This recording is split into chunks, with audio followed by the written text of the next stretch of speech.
Hi, I'm Rachel, and this is my author backlist video for Chimamanda Ngozi Adichie.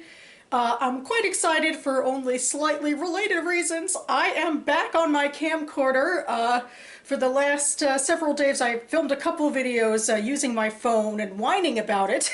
And of course, the ironic thing is that now that I have access to my beloved camcorder again, I am filming at the worst time of day when the sun might be coming straight in here. And what it came down to is my camcorder stopped working abruptly because I needed a new memory card because someone did not delete all of the old footage from the old memory card in time, and it just spazzed out on me. And unfortunately, I just wasn't able to, uncorrupt it in any way. This is the first time this has actually happened to me after several years of owning the camcorder, so I guess at least there's that. If there's any good time for a replacement part, it's now, and just knock on wood, this is gonna work.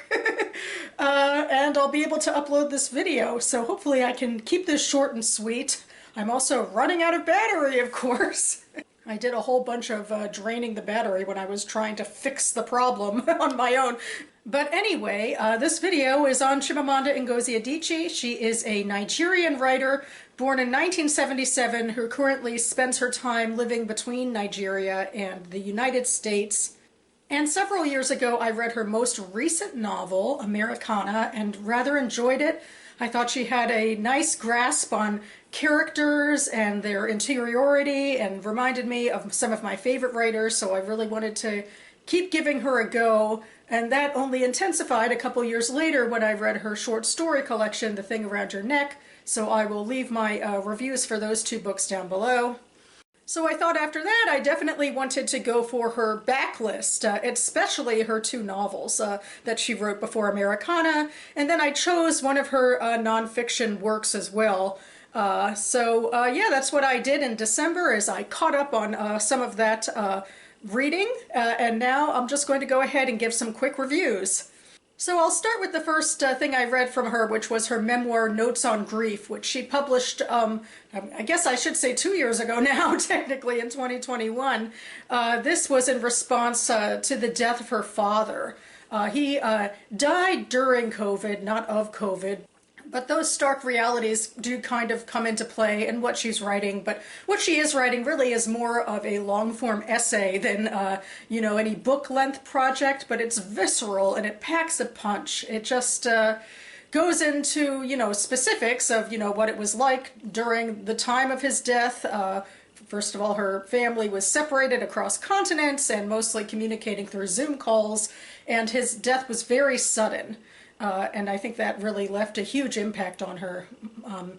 Although I do think some of the expressions of grief she goes through could have happened even if, it was a little more expected.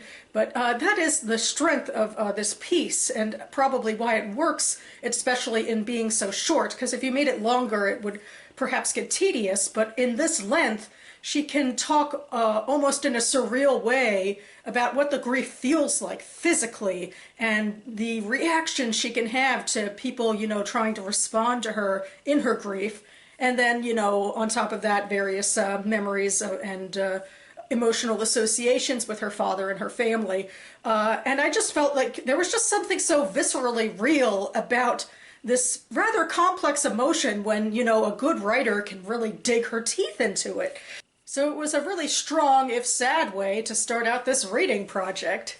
The next book I read was her debut novel, Purple Hibiscus, which in a lot of ways I think is depressing for 180 reasons, because the general plot of this book is about a young girl, Kambili, who is abused by her father, she and her family, although it's something that is so sort of inherent in their lives that she doesn't have the vocabulary for it that I think a lot of other people would have. But yes, this book takes place in the 90s in Nigeria during a military coup that is happening in the country, and the father in this story is Eugene, and he is sort of a big man. He is wealthy and confident, and he basically keeps his relations and his town and so forth I'd say in line, but also just afloat, because most people are just really happy to have his financial and even emotional, I would argue, support,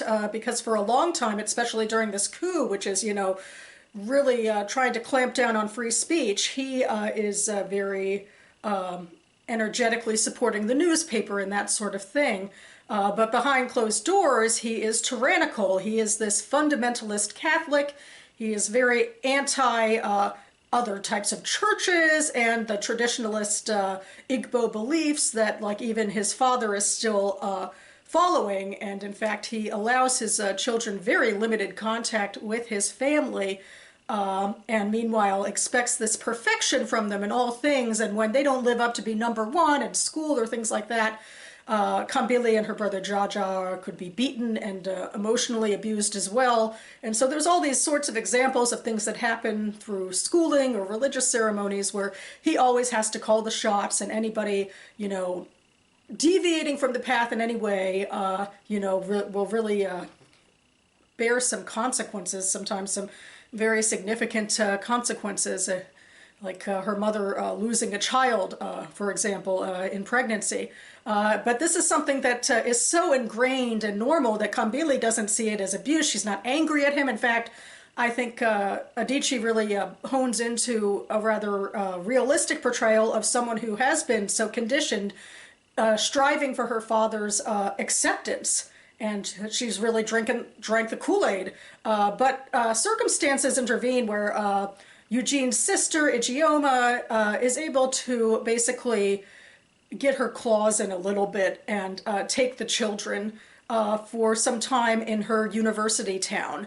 And she is a more liberal Catholic and has much more of a relationship with her father, for example. And she has children who are educated, but, are encouraged to, debate and speak up and that sort of thing. So it is eye-opening for Kambili and Jaja to be in this environment, and they slowly start to question their father. I feel like, again, in smaller, nuanced sort of ways. And the backdrop to this is that the coup is having major effects, so it's not just completely interior about this tyrannical reign of the father, it's also about the realities of living under this coup, where especially academics are being targeted. So Ijeoma has a lot of her own concerns as well. She's not just the hero saving her niece and nephew or anything. In fact, she can only do so much because, like everyone else, she relies on Eugene for some financial aid.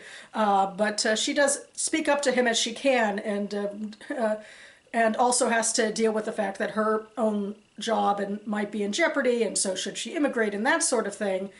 During the time, of course, when Kambili really wants her to stay because she's loving her aunt and her cousins and this new life. So it feels like almost a slight novel. It isn't slight, I wouldn't say, but I guess there's that debut feel of being so intimate about the psychological realities of a young narrator, especially one who is being abused and has been conditioned up until this time period when she's in her teen years to accept it. So it's a Bildungsroman in a way of her, finally coming to an atmosphere where she's able to question what's happening. And then there's an ending, which is, I guess, a little explosive. I hope I'm not going to spoil too much here. At first I was a little iffy about it, and then I'm like, of course it had to happen like this, and that she put all the clues in and stuff like that.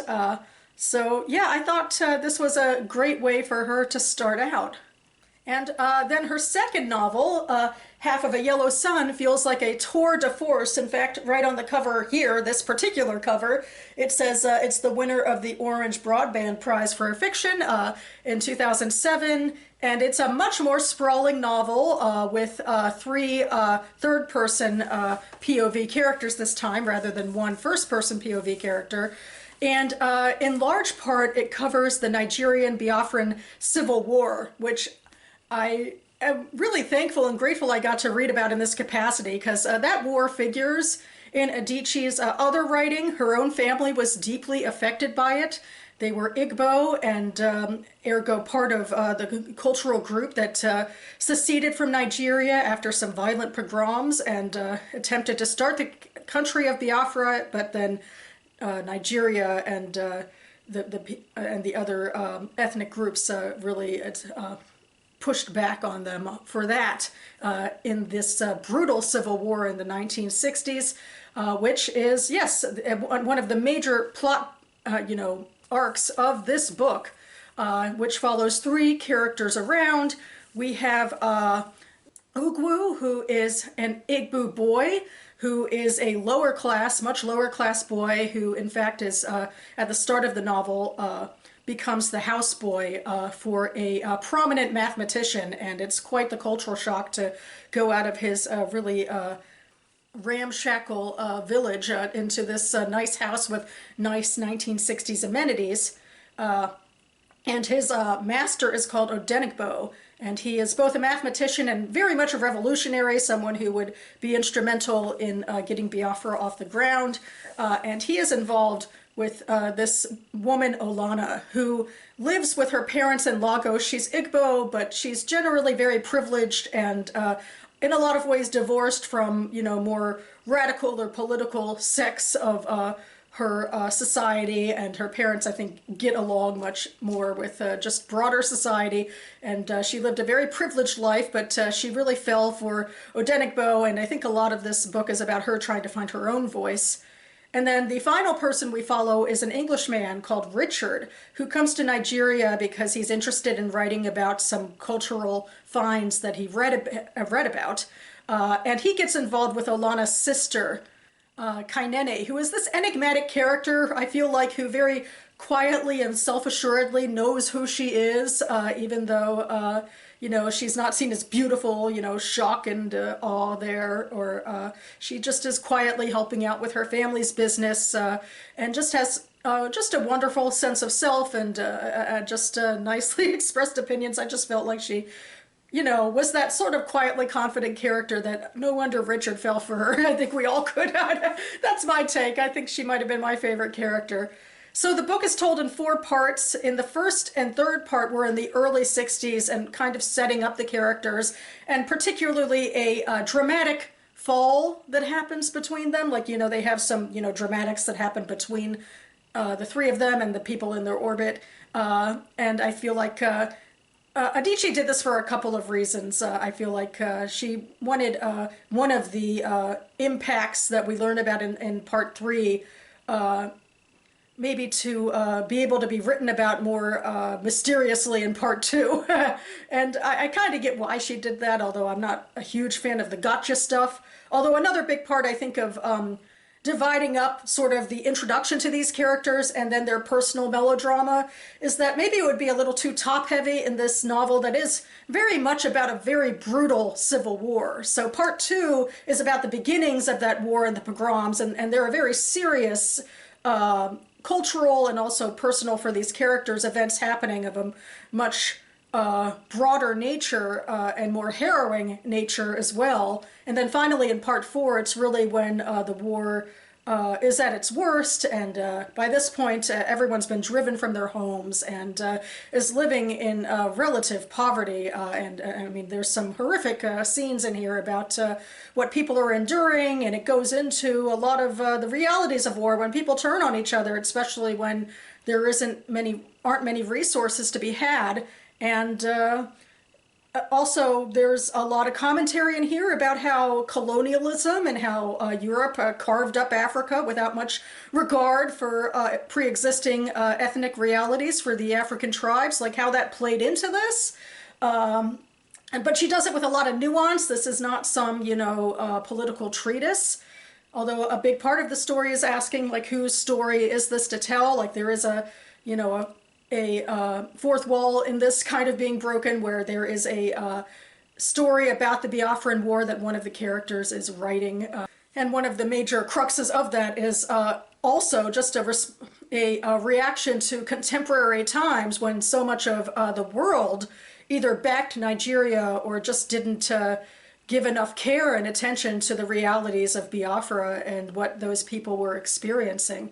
So there's just so much packed in here about harrowing but so real and nuanced realities of what people go through in these sorts of ethnic civil wars. And because it's a novel, we get it through the perspective of these well-drawn characters. So it's not just a history book, it's about these people as well. And certainly by the end, after all they go through and all you know about them together, you really start to care deeply about them and want to make sure they end up okay, if they can end up okay. And so, yeah, I just feel like this was my favorite book of the month, in fact, and the last book I finished it for 2022. And I ended on a really high note, and I'm very impressed by Adichie, and I hope she's working on something new. So yeah, that about covers it for me now. I will also link to my Goodreads reviews for the 3 books I just talked about down below, as well as my playlist for other author backlist videos I've made throughout the years. But in my next video, I intend to move forward into future reading, and I'm going to do my first page 112 tag of 2023. I'm so excited.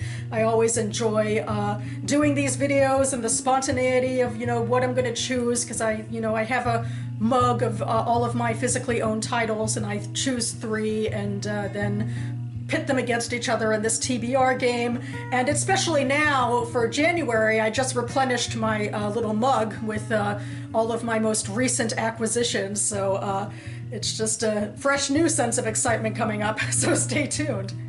I hope you're all having a great start to the new year. Thanks so much for sticking with me through my own ridiculous melodrama about, my filming setup. And yes, I will see you next time.